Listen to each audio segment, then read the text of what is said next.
दोस्तों, हम में से बहुत लोगों को लगता है कि बिलियनियर लक से बनते हैं। तो आइए इसे डिकोड करते हैं और देखते हैं क्या वो सच में लकी हैं या वो हमारे लिए भी लकी चार्म बन सकते हैं। दोस्तों, क्या आपने कभी सोचा है कि जेफ बेजोस, इलॉन मस्क और वॉरेन बफे जैसे लोग इतनी बड़ी कंपनीज कैसे खड़ी कर देते हैं? क्या इनके पास बाई बर्थ ही सुपर पावर होती है? रिसर्च तो कुछ और ही कहते हैं। एक बहुत बड़ी स्टडी में पता चला है कि अमेरिका के टॉप 100 सबसे रिच लोगों में 89% लोग पूरी तरह सेल्फ मेड हैं। उन्हें कोई फैमिली फंडिंग या बैकअप नहीं मिली हुई थी। इनके सक्सेस का राज इनका दिमाग और इनके मेंटल मॉडल्स है।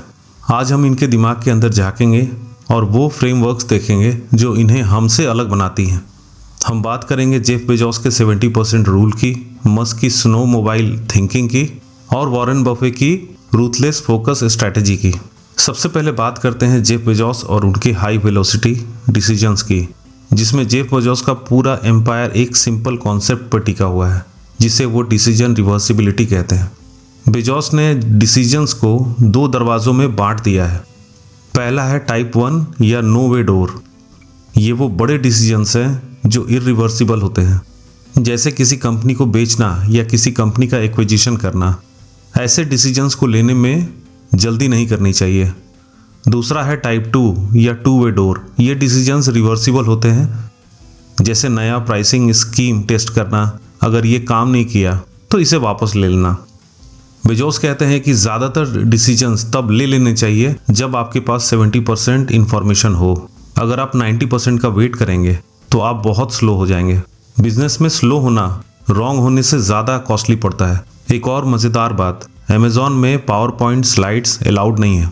वहाँ आइडियाज़ देने के लिए 6 पेजेस का रिसर्च पेपर लिखना पड़ता है, क्योंकि बेजोस का मानना है कि लिखने से इंसान का दिमाग साफ होता है।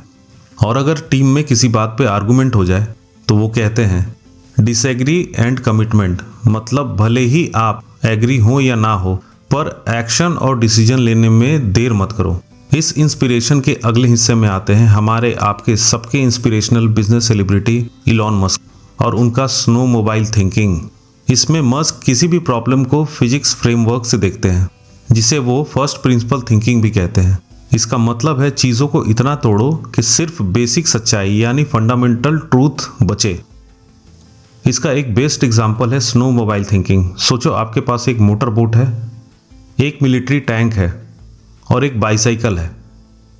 अगर आप इनके सारे पार्ट्स अलग कर दें तो आप बाइक का हैंडल, टैंक के थ्रेड्स और बोट का मोटर मिलाकर एक स्नो मोबाइल बना सकते हैं। मस्क ने स्पेस एक्स के साथ यही किया। उन्होंने रॉकेट खरीदने के बजाय ये देखा कि रॉकेट बनता कैसे है। एल्यूमिनियम, टाइटेनियम और कॉपर, इन सारे रॉ मटेरियल्स को उन्होंने एक्वायर किया, जो कि रॉकेट के असली प्राइस के सिर्फ 2% थे। उन्होंने पुराने तरीके छोड़ दिए और खुद सस्ता रॉकेट बना लिया। मस्क कहते हैं हमेशा फंक्शंस पे फोकस करो, फॉर्म पे नहीं। जैसे हमें सूटकेस में पहिया लगाने में सैकड़ों साल लग गए क्योंकि लोग सिर्फ पुराने बैग के डिज़ाइन को ही कॉपी कर रहे थे। मस्क का मानना है कि हम एयरप्लेन्स को फ्लाइंग कार्स कह सकते हैं, बस वो कार जैसे दिखते नहीं हैं पर उड़ने का काम पूरा करते हैं। इस इंस्पिरेशन के तीसरे हिस्से में हम वॉरेन बफे के प्रायोरिटी फार्मूला को जानेंगे। दोस्तों, वॉरेन बफे की सक्सेस के सीक्रेट का बहुत बड़ा पार्ट है उनका नो कहने में देर न करना। उनके पायलट माइक फ्लिंट एक बार अपने कैरियर गोल्स के बारे में परेशान थे। बफे ने उन्हें 3 स्टेप्स बताए। पहला, अपने टॉप 25 गोल्स लिखो। दूसरा, उसमें से टॉप 5 को सर्कल करो। अब फ्लिंट घबरा गए और उन्होंने सोचा कि मेरे बाकी बचे 20 गोल्स का क्या होगा, पर बफे ने उन्हें डांट दिया। उन्होंने कहा, नहीं, ये 20 गोल्स तुम्हारे avoid at all cost list हैं। जब तक तुम्हारे टॉप 5 गोल्स पूरे नहीं होते हैं, बाकी 20 चीज़ें सिर्फ डिस्ट्रैक्शंस है। हम अक्सर 20 अधूरे गोल्स के साथ बैठ जाते हैं क्योंकि हम सेकेंडरी प्रायोरिटीज़ को एलिमिनेट नहीं कर पाते हैं। इस इंस्पिरेशन के आखिरी स्टेज में हम बात करेंगे the science of wealth and mental toughness. अब थोड़ा डेटा की बात करते हैं। 100 सेल्फ मेड बिलियनियर्स की स्टडी से पता चला है कि एलीट एजुकेशन एक गेटकीपर की तरह काम करती है। 82% बिलियनियर्स के पास कॉलेज डिग्री है और उनमें से आधे स्टैनफोर्ड या हार्वर्ड जैसे एलीट कॉलेजेस से हैं। ये कॉलेजेस सिर्फ पढ़ाई नहीं बल्कि एक बहुत मजबूत प्रोफेशनल नेटवर्क और मेंटरशिप देते हैं। इसलिए लाइफ में हमें अच्छे और प्रोडक्टिव कॉन्टैक्ट्स बनाने पे बहुत ध्यान देना चाहिए। और ये बात तो आप भी अच्छे से जानते हैं कि एक अच्छा कॉन्टैक्ट आपकी ज़िंदगी बदल सकता है।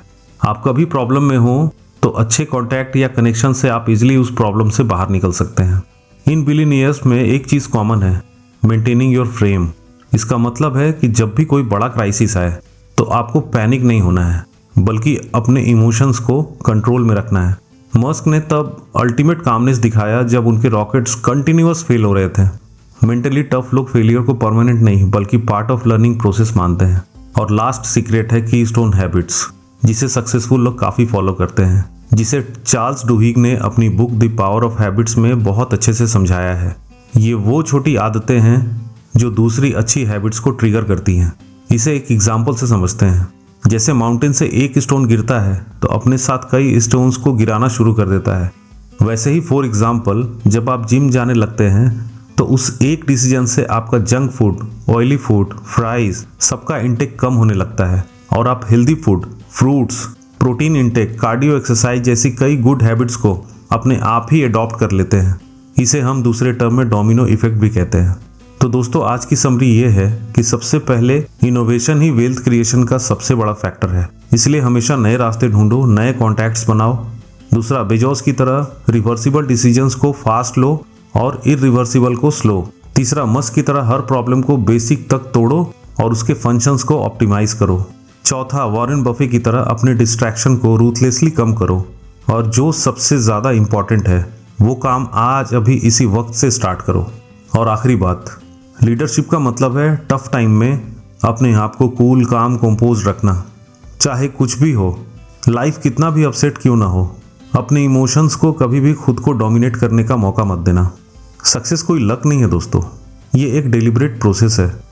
आप इनमें से कौन सा मॉडल कल से अप्लाई करने वाले हैं, कमेंट करके ज़रूर बताइएगा। और वीडियो अगर पसंद आई तो चैनल को सब्सक्राइब ज़रूर कीजिएगा। मिलते हैं अगले वीडियो में, जो आपको आपकी लाइफ में विक्टोरियस बनाने में एक स्टेप, एक डिसीजन भर का भी कंट्रीब्यूशन दे पाए तो मेरा यह एफर्ट सफल हो जाएगा। जय हिंद, जय भारत।